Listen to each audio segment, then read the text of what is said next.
Hello ladies and gentlemen, my name is Adam and welcome to Rorke Talk, and today's topic is Canada Cup reveals plans for an Ultra Street Fighter 4 bracket, which has sparked talk of a Street Fighter 4 revival, and what does this mean for Street Fighter 5 and its place in the FGC esports scene.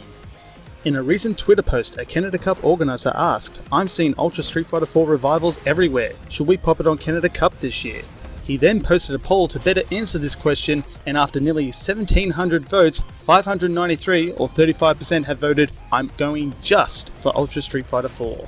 Shortly after, Canada Cup has officially come out and added Ultra Street Fighter 4 to the official roster, and this news has escalated excitement amongst many FGCers with claims of a possible Street Fighter 4 revival. The first thing to address here is that a Twitter poll by far is a very bad indication of anything in regards to accurate information, and any business decisions to make based off that would be fairly careless. But there is some truth to the matter, and there has been somewhat of a resurgence of Street Fighter 4 tournaments. But to expect 600 entrants for this bracket at Canada Cup 2017, that's probably highballing it. But to even get 2/3 of that would be quite impressive and an indication of quite a few other things. Now, it's not shocking news to inform you that Street Fighter 5 has been leaving a bad taste in people's mouths, and general interest in the title has been diminishing since its release over a year ago. Capcom even stated late last year that they knew what they had released was not a finished product, and that they're learning from their mistakes and committed to supporting the game for many years to come. This was reflected in the number of units sold, with Capcom having envisioned that sales would reach 2 million by the end of 2016. In its opening month, Street Fighter 5 had sold 1.3 million copies and wasn't met entirely well by reviewers. Over the remainder of the year, they had sold a mere 100,000 extra units, which brought their grand total to 1.4 million, which is clearly well below their proposed figures. To put things in perspective, when Street Fighter 4 launched, it reviewed quite well and generated 3.4 million copies over its first 2 years. Super Street Fighter 4 then sold 1.9 million copies, Arcade Edition 1.1 million, and Ultra Street Fighter 4 an additional 1 million copies. Over 8 years, this brought their grand total to 7.4 million copies worldwide, excluding their handheld releases. Now, this isn't exactly a fair comparison though. When Street Fighter 4 launched in 2008, fighting games had been virtually non-existent, and the FGC or esports scene was incredibly niche, and as a result, it had less competition in the field. Since then, of course, we've seen a series revival of many fighting games, the most popular of which have been the Mortal Kombat series. It's also important to take into account that when people look at Ultra Street Fighter 4, that it had 4 iterations and multiple updates and balances before it got to the stage that it's currently at, whereas Street Fighter 5 has only been around for 1 year and had one major upgrade to its systems and dynamics, with one more expected in the coming days of writing this piece. The real disappointment being heard though is its lack of content for the casual player, its business model, and general acceptance of the game itself.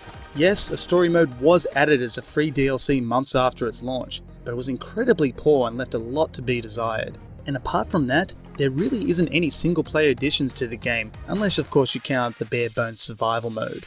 The DLC business model comes in the form of seasonal character packs, which you can buy outright but exclude extra skins and stages.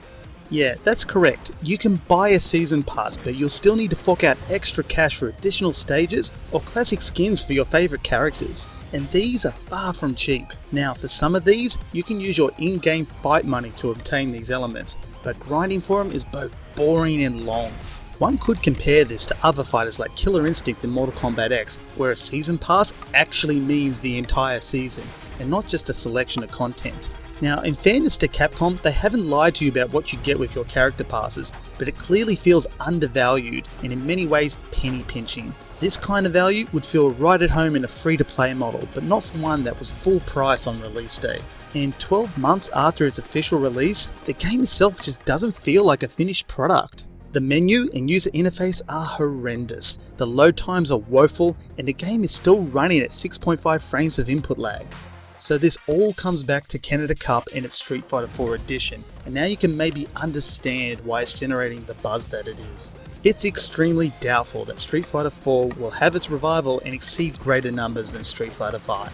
Never say never, but after having most major comps exclude Street Fighter 4 from its roster for last year's Capcom Pro Tour, the most likely reason for the hype is due to an old favourite once again being included.